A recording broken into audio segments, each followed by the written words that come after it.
fans, to your speeding bulletin for the week September 13th to September 19th, 2013. A week in which Justin Bieber sent a shockwave through comic book movie fans. Ben Affleck spoke to Jimmy Fallon about being cast as Batman.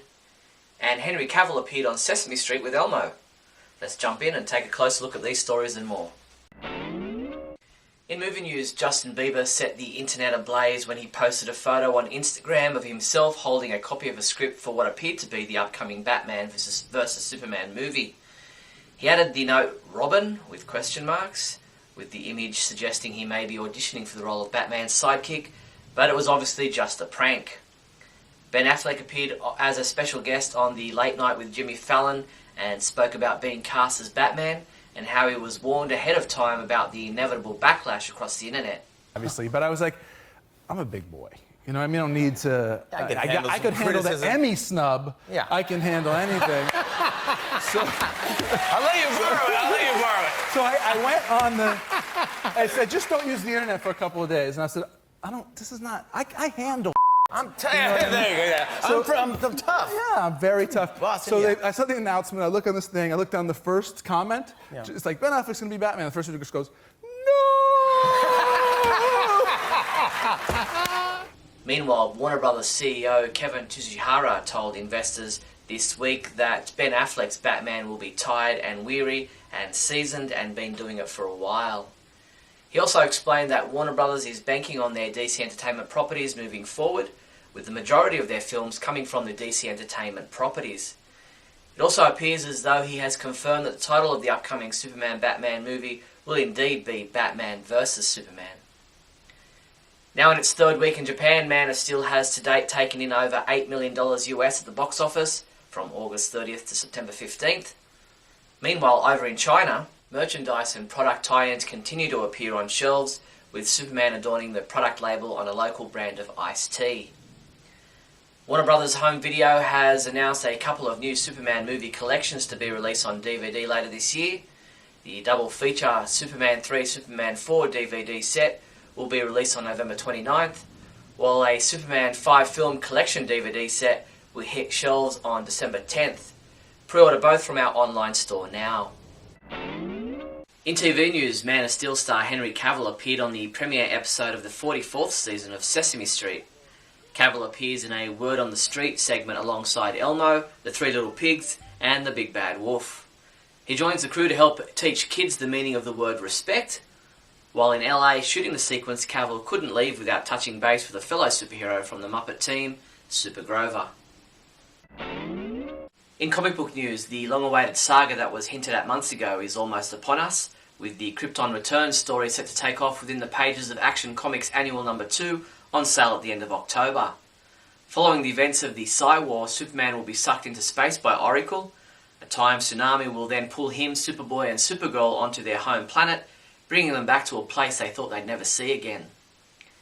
DC Comics announced this week that the digital-first best-selling comic book series Injustice: Gods Among Us is going on hiatus for a few months, with a return scheduled to take place in January 2014. The final digital chapter, number 36, is available for download now. The print editions of the comic book series will continue to be released over the next few months, collecting the already released digital chapters as per usual. An Injustice Annual is set for release on November 13th. Superman comic books we reviewed this week included Superman 23.2, Brainiac number 1, which was reviewed by Adam DeChannel, who gave it a 4 out of 5, saying, "It nicely explains Brainiac's already ever-changing appearance in the New 52. Michael Bailey reviewed Action Comics 23.2, Zod number 1, saying, "It was everything I wanted," and he rated it a 5 out of 5. Ralph Silver reviewed Justice League 23.2, Logo number 1, saying, "This issue changes everything we know about Logo," and he gave it a 3 out of 5.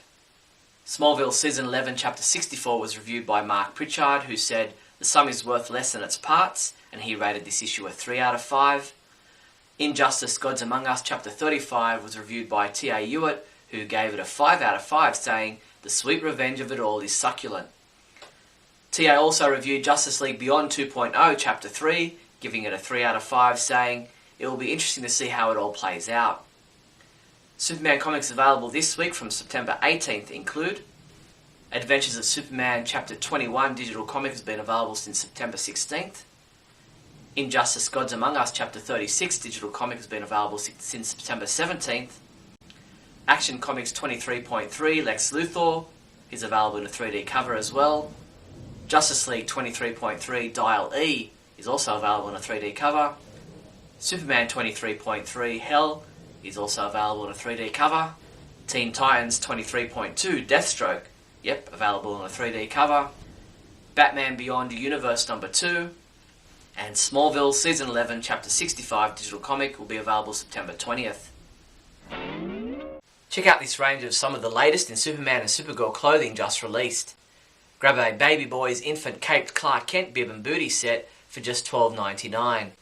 Or how about a Man of Steel kids costume hoodie from just $32. These and other great new Superman clothing offerings are available from your one-stop Superman shop, the Superman homepage online store at supermanhomepage.com/shop.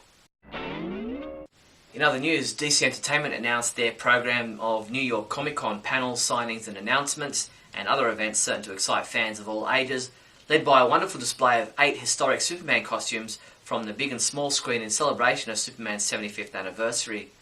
A star-studded panel honouring the Man of Steel and discussing the beloved character's many personifications, impressive history, and ongoing relevance within society and entertainment is also in the works. Visit DC's Con Away From Con page at conawayfromcon.com. After a long 2-year process, we got our first look at the Superman-themed Ohio license plates with the slogan Truth, Justice and the American Way, which will finally become available in early October to honour Superman, who was created in Cleveland. The City of Cleveland will host a launch ceremony on October 1st with representatives from DC Comics, the Siegel and Schuster families, and the Siegel and Schuster Society expected to be present. IDW Publishing's Library of American Comics, in partnership with DC Entertainment, will release the never-before reprinted adventures of Superman that appeared in the Sunday newspapers for more than 25 years. The first volume in the Superman Golden Age Sundays series will collect 170 sequential Sundays from May 9th, 1943 through to August 4th, 1946, beginning where the Superman Sunday Classic book by DC Comics and Kitchen Sink Press left off. Order yours from our online store now. That's all the Superman news there was for the week September 13th to September 19th. Don't forget to subscribe to our YouTube channel. But for now, I'm Steve Younis from supermanhomepage.com. Great Scott! Great Scott! Great Scott!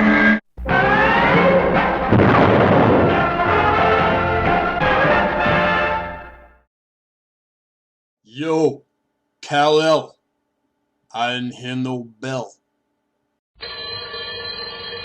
Hello everyone, and welcome to another fabulous edition of Great Scott. I'm Scotty V. Thanks for watching.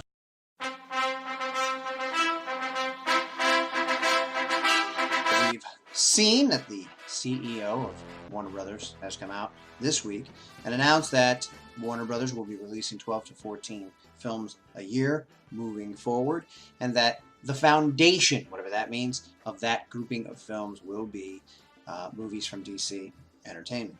What this means, of course, is that soon, and he said this at the end of his little announcement, we will hear more announcements of what these films are going to be. But first up, and this has been omitted from most of the stories that you will read, it got out, it wasn't supposed to.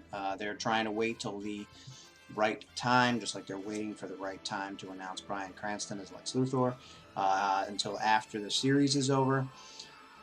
They're not exactly sure when they're going to do it. It might be after Expendables 3 gets finished filming so that there isn't any hassling on the set.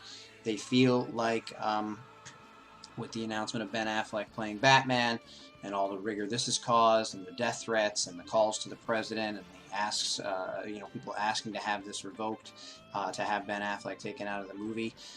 They don't want to distract from what they believe is going to be a very successful continuing franchise in the Expendables. What am I getting at? Sylvester Stallone has been tapped to play Darkseid in the Justice League movie, which will begin filming right after what we now know as Batman versus Superman. According to Warner Brothers CEO, I won't even attempt to pronounce his name right now, he says that This is the next project after Batman versus Superman, and he called the upcoming Batman Superman movie Batman versus Superman, which may or may not be the title.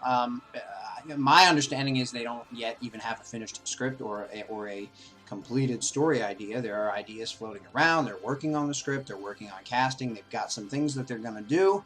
But this could be the title, and coming from the Warner Brothers CEO, a lot of people are figuring that this is what the title is. There are very few people, those who were in on the announcement when they were there, when the announcement was made, that know about this Justice League move, and people have been clamoring for Darkseid and a Justice League movie for quite some time. Sylvester Stallone is known as a muscle-bound action star, so I'm certain that he can handle whatever...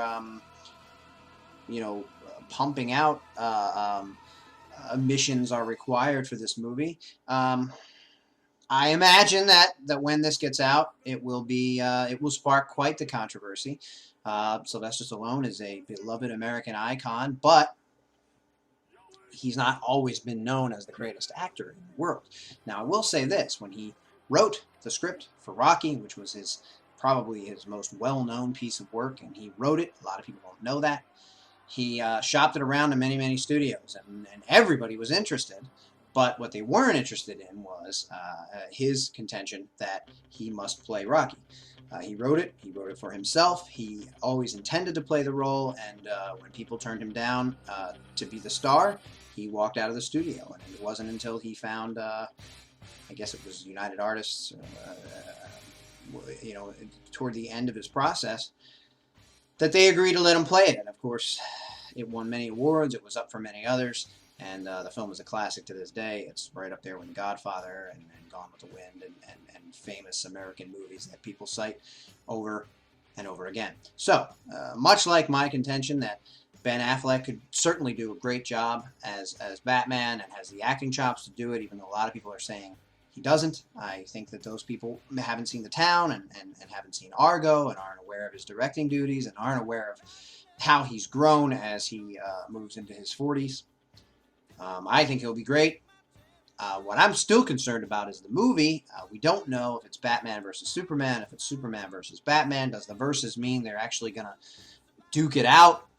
Does it mean that we're going to have to believe that the same Man of Steel who took down an entire squadron of superpowered Kryptonians is actually going to have some sort of a challenge in fighting a man in a bat suit, even if it's an armored bat suit, even if they introduce kryptonite in the movie? In The Dark Knight Returns, the Frank Miller book, Batman had other heroes shooting him with kryptonite arrows. Superman had been exposed to radiation. Superman had been under the cloud ash cover of the atomic explosion that went on. So there were a lot of excuses as to why Superman was weakened, and yet Batman still wasn't able to win.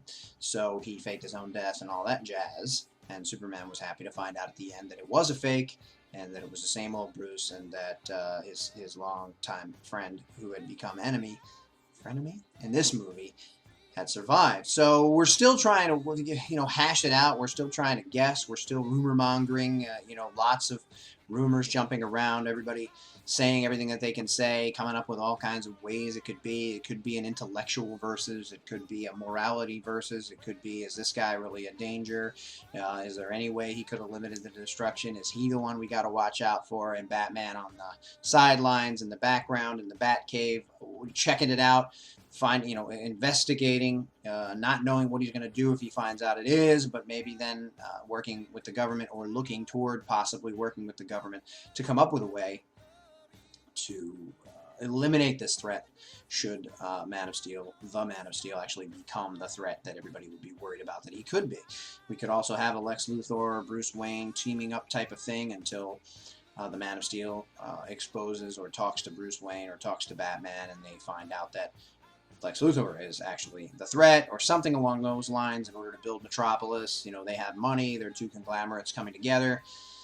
Who knows what it's going to be? I don't even think the filmmakers know. So all of this speculation of what's going to go on is fun, and we'll do it for the next couple of years until the movie comes out. And now with the announcement of Stallone as Darkseid. We do know the villain for the Darkseid movie, and we do know that for the Justice League movie, and we do know that Justice League is on its way, something that many people have been hoping for. It's going to be the next movie on the slate, and then rumor is that Flash is going to come after that, and hopefully Wonder Woman, and we'll see what else comes out of this, but until we hear more, it's pretty exciting news.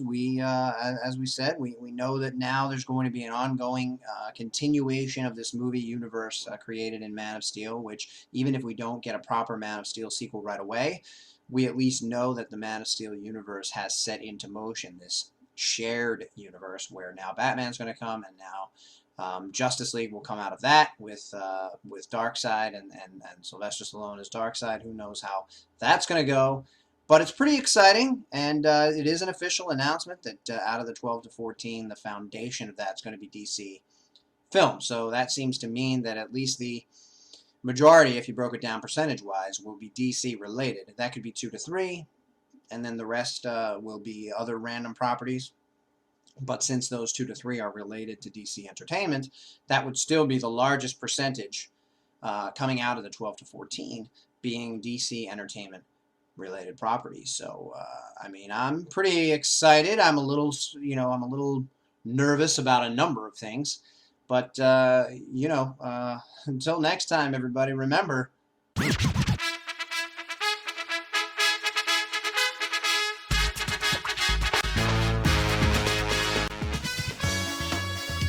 knocked him down. Why don't you try knocking me down?